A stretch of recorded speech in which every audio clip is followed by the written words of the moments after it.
আব্দুল্লাহ বাজলাইন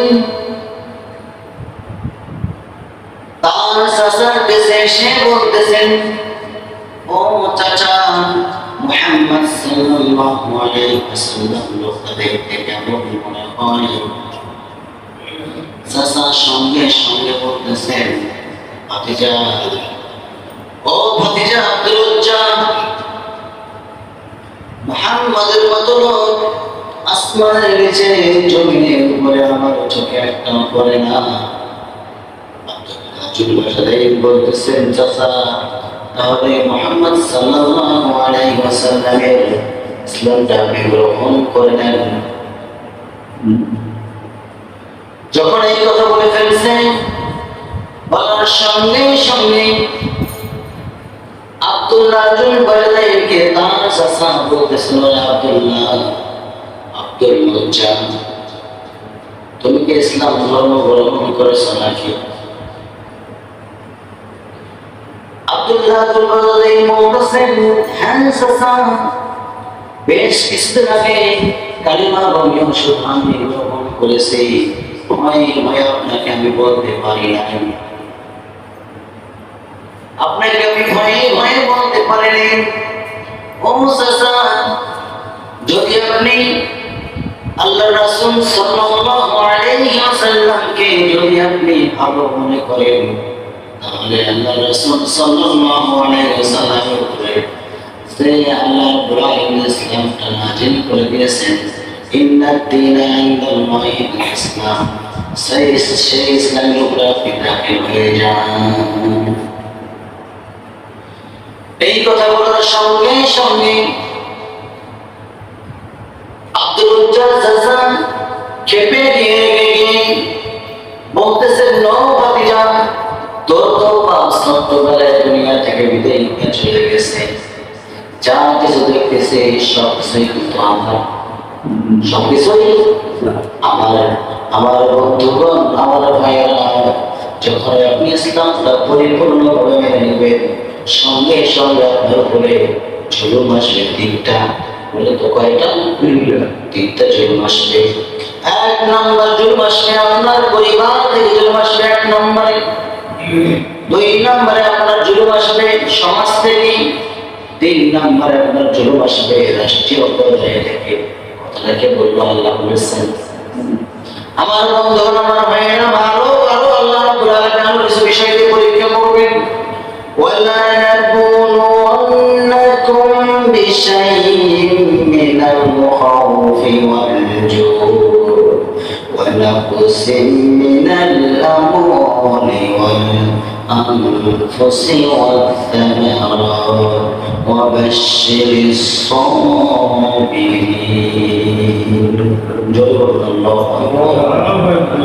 আমি তোমাদেরকে পরীক্ষা করবো, ভাইয়ের দ্বারা পরীক্ষা করবো, কোথার দ্বারা পরীক্ষা করবো, সম্পদের দ্বারা পরীক্ষা করবো, সমস্ত কিছু দিয়ে তোমাদেরকে পরীক্ষা করবো। যদি বান্দা তুমি পরীক্ষায় পাস করতে পারো, আমি আল্লাহ রাব্বুল আলামিন ঘোষণা দিয়ে দিলাম, ক্বালু ইন্না লিল্লাহি ওয়া ইন্না ইলাইহি রাজিউন। সুবহানাল্লাহ। আমার বন্ধুগণ, আমার ভাইরা,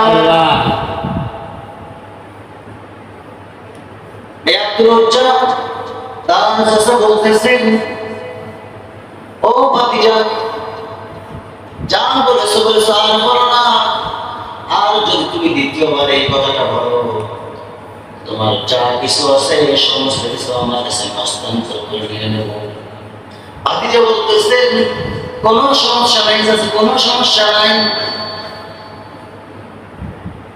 আমার যতটুকু সম্পদ আমার আছে, আমি আল্লাহকে সাক্ষী রেখে আপনার নামে আমি আব্দুল্লাহ তৈরি করে দিয়ে দিলেন। সুবহানাল্লাহ। আমার ভাইরা, এখান থেকে বুঝতে হবে, ইসলাম মানতে হলে শর্ত করা যাবে না। ইসলাম মানতে গেলে সম্পদ হারাইতে হবে, জীবনটাও দেওয়া লাগতে পারে।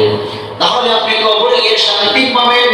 দেখেন কথা কোথায় চলে যায়, কথাটা অনেক দূর চলে যাবে। এই জন্য আমি ফার্স্ট টাইমে কথাটা শুরু করেছি।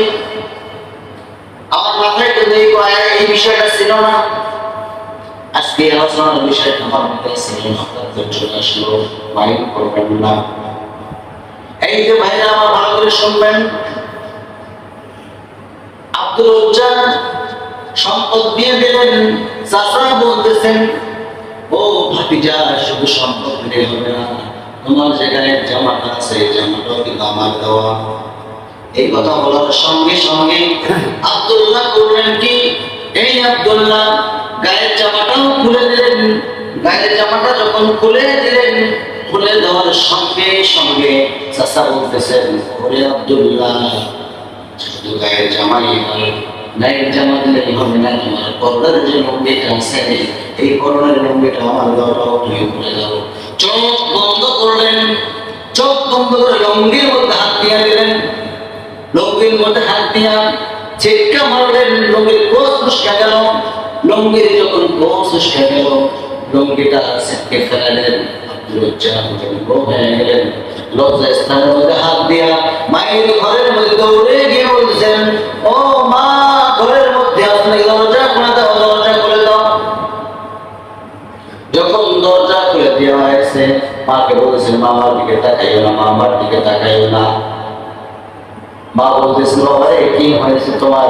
সঙ্গে সঙ্গে সন্তান বলতেছে ও মা, আমি আল্লাহর রাস্তায় চলে গেছি, কালিমা লিপন করেছি মা, মুহাম্মদ সাল্লাল্লাহু আলাইহি ওয়াসাল্লামের দরবারে আমি চলে যাব, যার কারণে আল্লাহ রাসূল সাল্লাল্লাহু আলাইহি ওয়াসাল্লাম অনুমত করতে গিয়া আল্লাহ রাব্বুল আলামিনের কাছে আমি আপনার দরবারে কালিমা রবি শুদ্ধ গ্রহণ করে আমার চাচা আমার পরবর্তী খবরটা অবচন্দ করে নিয়েছে না।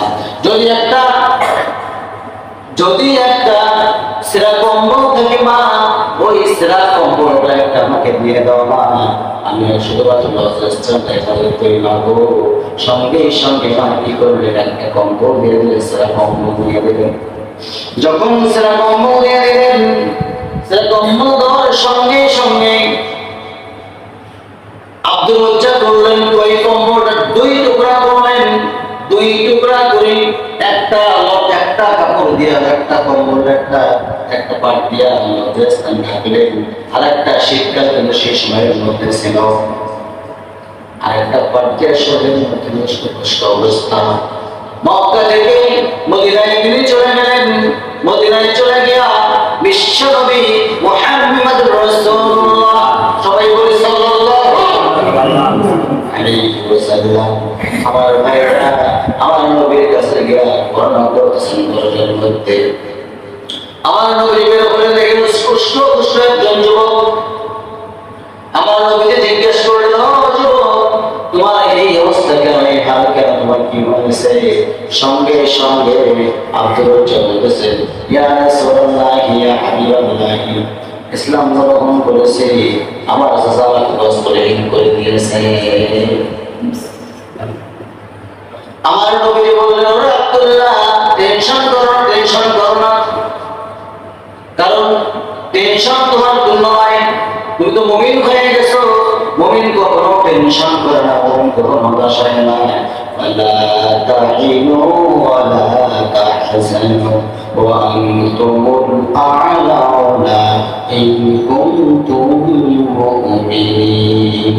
চলো আল্লাহু আকবার। আমার ভাইরা, আমার বন্ধুগণ, আমার মুমিন কখনো টেনশন করবে না, মুমিন কখনো হতাশ হবে না, মুমিন চিন্তাও করবে না কারণ এখানে কি খাবে, ঠিক কি না? আমার ভাইরা, আমরা এখানে ঠিক করি, বাইরে গিয়ে কিন্তু ঠিক থাকে না। মসজিদের মধ্যে এক কথা, বাইরে গিয়ে কথা, এই সবটা কিন্তু ভালো নয়, ঠিক না? এটা ভালো নয়। দেখেন আব্দুল উজ্জান, তার নাম রাখলেন আব্দুল্লাহ, আমার রাসূলুল্লাহকে রাখলেন আব্দুল্লাহ, মানে আল্লাহর বান্দা। সুবহানাল্লাহ। আমার নবীজি কি করলেন দেখেন, আমার নবীজির ঘর থেকে একটা জুব্বা বের করে নিয়ে আসলেন। জুব্বা বের করে নিয়ে এসে আমার নবীজি আব্দুল উজ্জানকে দিয়ে বললেন ও আব্দুল্লাহ, এই জুব্বাটা পরে নাও, এই জুব্বাটা পরে নাও। আপাতত তোমার সতর রাখো, তুমি এই সতর রাখা আমার সাহাবে সুপার সাবিরা আছে, ওখানে তারা কোরআন তেলাওয়াত করতেছে, কোরআন তেলাওয়াত তুমি শেখো। তাকে সেই জায়গার মধ্যে পাঠিয়ে দেওয়া হলো। পাঠিয়ে দিয়া আব্দুল রাজ্জাক বলেন কি আব্দুল্লাহ বিন বাজালাইন এক পর্যায়ে কোরআন তেলাওয়াত করতে করতে আমি শর্টকাট করে দিতেছি। দেখেন ঘড়ির কাঁটা করতে কি অনেক দূরে আসছে। এই আব্দুল্লাহ বিন বাজালাইন তিনি করলেন কি, যখন জায়গার মধ্যে কোরআন তেলাওয়াত করা হয়, সাহাবায়ে কেরামের কাছে কোরআন তেলাওয়াত জোরে জোরে করে এত পরিমাণ জোরে আওয়াজ দিয়ে কোরআন তেলাওয়াত করেন। সাহাবায়ে কেরাম আল্লাহ রাসূল সাল্লাল্লাহু আলাইহি ওয়াসাল্লামকে বলতেছেন, ইয়া রাসূলুল্লাহ, ইয়া হাবিবাল্লাহ, আপনি আব্দুল্লাহকে যে আমার মাঝে আমাদের মাঝে পাঠাইলেন হুজুর, এত জোরে জোরে কোরআন তেলাওয়াত করে হুজুর আমাদের তো ডিস্টার্ব হয়ে যায়। আমার নবীজি বললেন, বলে সাহাবীরা, ও আমার আব্দুল্লাহকে তোমার একটা সাহাবী নিষেধ করবে না, তার কারণ আব্দুল্লাহ ইসলামটা গ্রহণ করতে অনেক কষ্ট হয়েছে।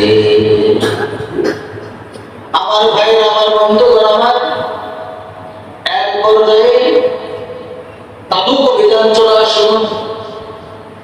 যখন তাবুক অভিযান চলে আসলো, তাবুক অভিযান যখন চলে আসলো, সবাই তো সর্বমর্ত জানতে পায়, যার যতটুকু সমর্থ ছিল সবাই সব কিছু দিয়ে ইসলামের জন্য, দিনের জন্য সাহায্য করছিল। সাহায্য করছিল। সাহায্য করার পরে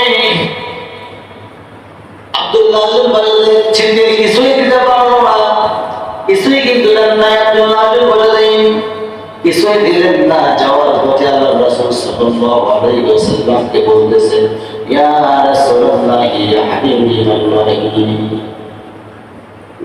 আসলে এই কিছু না কিছু দিয়ে দিল হুজুর, আমি তো কিছুই দিতে পারলাম না, আমি তো কিছুই দিতে পারলাম না হুজুর, মেহেরবানি করে আমি চাই আপনি আল্লাহর দরবারে ফরিয়াদ করে নেন, আপনি আল্লাহর দরবারে ফরিয়াদ করেন হুজুর, আমি যেন কাফের মুশরিকদের হাতে মার খেতে খেতে রক্তাক্ত হয়ে দুনিয়ার জমিন থেকে বিদায় হয়ে যায়।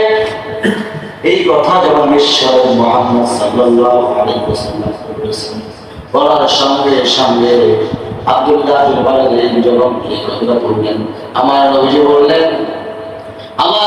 বললেন, ওরে আব্দুল্লাহ, ঠিক আছে, আমি আল্লাহর দরবারে তোমার জন্য ফরিয়াদ করতেছি, দোয়া করতেছি তোমার জন্য। আমার নবীজি এইভাবে দুই হাত উঁচু করে বলতেছেন, আল্লাহ তাআলা আমার আব্দুল্লাহর লাশটাকে তুমি আল্লাহ কাফেরদের মুখের জন্য হারাম করে দিও না।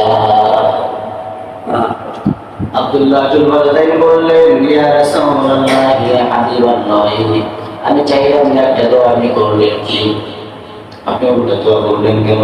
আমি চাইলাম কাফের মুশরিকরা যেন আমার কান কেটে নেয়, নাক কেটে নেয়, হাত কেটে নেয়, পা কেটে নেয় হুজুর। আর আপনি কি দোয়া করলেন? আপনি দোয়া করলেন কাফের বেঈমানেরা যেন আমার রক্ত মাংস স্পষ্ট না করতে পারে। আমার নবীজি বললেন, তোমরা চিন্তা করো না, চিন্তা করো না, তোমার মৃত্যু যদি বিছানার মধ্যে হয়ে যায়, জলের মধ্যে হয়ে যায়, তুমি শাহাদাতের নজর না পেয়ে যাবে। বলি সুবহানাল্লাহ।